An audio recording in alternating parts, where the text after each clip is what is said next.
what would you say is something people don't commonly know about trademarks? If you don't use it, you lose it. Very true. And that applies in many areas of life, and trademark is one of them. The fact is that when you have something like a driver's license, you have to qualify for the license first, be granted the license by the state, and only then can you drive. Trademark is the opposite.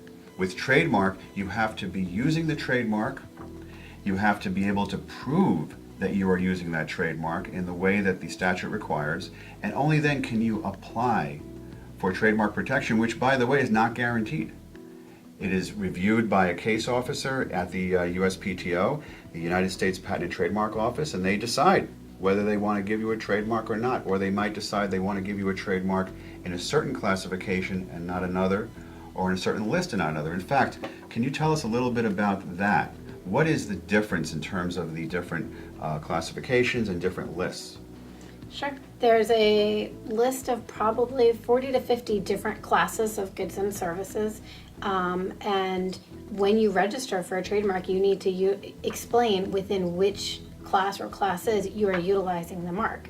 It may be several, it may be just one. You pay in your application process per mark per class. You could also have 10 to 100 different descriptions of goods and services all within one class, but you still pay per class.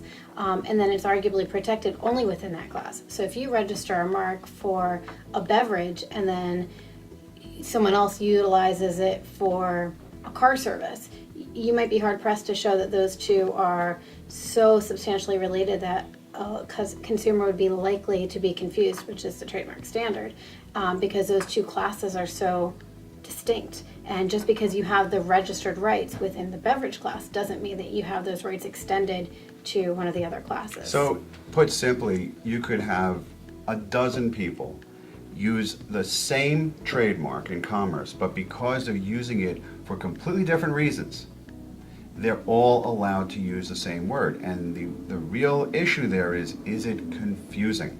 Right. So it is the presentation of that mark, how it sounds, how it looks, the style in which they say it, and the industries in which they use it. So similar that a consumer is going to think, well, they have to all be the same company. It wouldn't occur to a consumer that they are different.